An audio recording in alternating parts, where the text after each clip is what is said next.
চাটা মোড়ে দেখতে পাচ্ছেন তিনি গাড়ি থেকে নামছেন।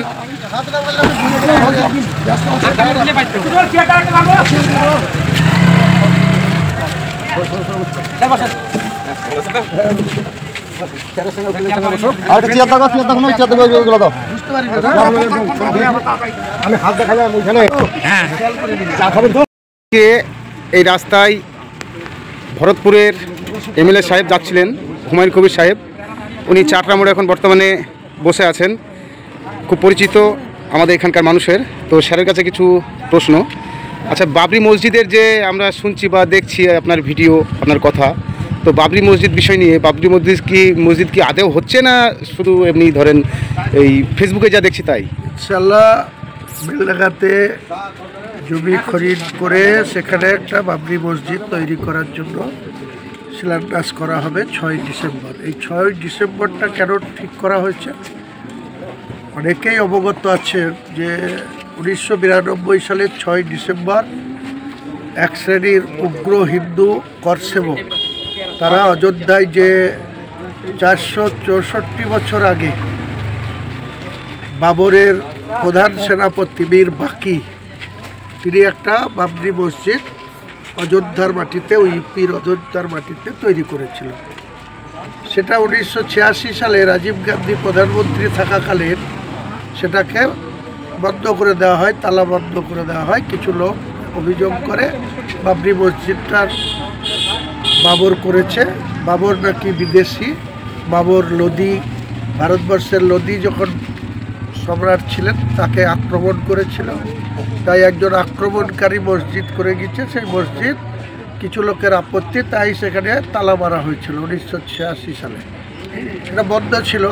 পরবর্তী সময়ে 1992 সালের 6 ডিসেম্বর উগ্র কিছু করসেবক, যখন ভারতবর্ষের প্রধানমন্ত্রী ছিলেন পিভি নরসিংহ রাও, তখন সেটাকে সেই ধাঁচা বা সেই ইমারত, সেই ঐতিহাসিক স্থান ভেঙে ফেলা হয়।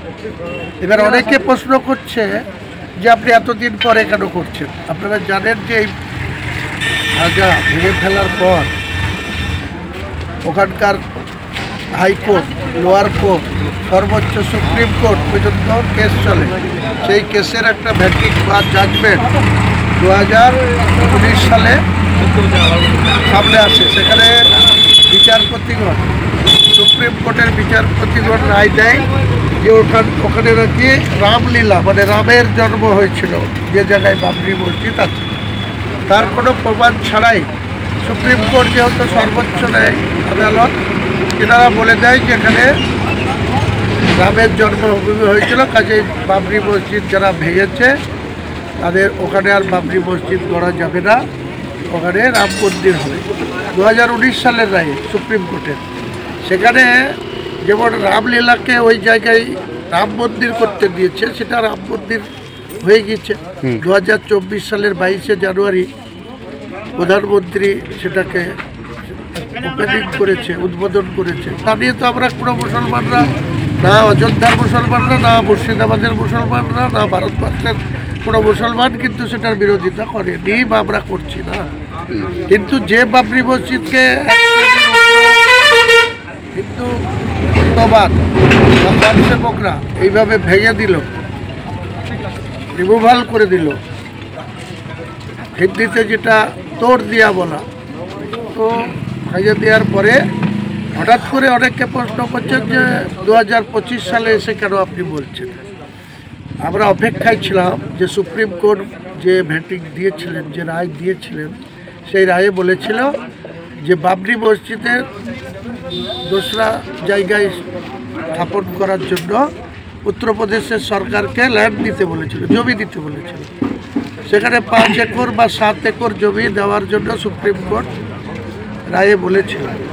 সেই রায়ে জায়গা দেওয়া হয়েছে, কিন্তু এমন একটা জায়গায় জায়গা দেওয়া হয়েছে যেখানে অযোধ্যায়, যেখানে বাবরি মসজিদ স্থাপিত ছিল, সেখান থেকে 14 কিলোমিটার দূরে একদম যেখানে কম পার্সেন্ট মুসলমান বাস করে, যেখানে মাত্র 15% মুসলমান বসবাস করে, তার মধ্যে 10% মুসলমান দিন আনে দিন খায়, লেবার শ্রেণীর, শ্রমিক শ্রেণীর, এবং 5% মুসলমান শক্তিশালী।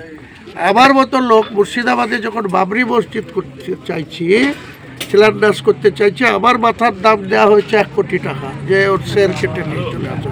তাহলে তারা 15% মুসলমান সেখানে কি করে বাবরি মসজিদ তৈরি করবে? আচ্ছা, তাই বাবরি তাদের সেই যে না করতে পারার, মুসলমানদের মধ্যে যে ক্ষোভ, তাদের ভেতরে যে গ্লানি, তাদের ভেতরে যে আক্ষেপ, তাদের ভিতরে যে দুঃখ, সেটাকে কিছুটা প্রলেপ দেওয়ার জন্য আমি মুর্শিদাবাদের বেলডাঙায় এই বাবরি মসজিদ করব।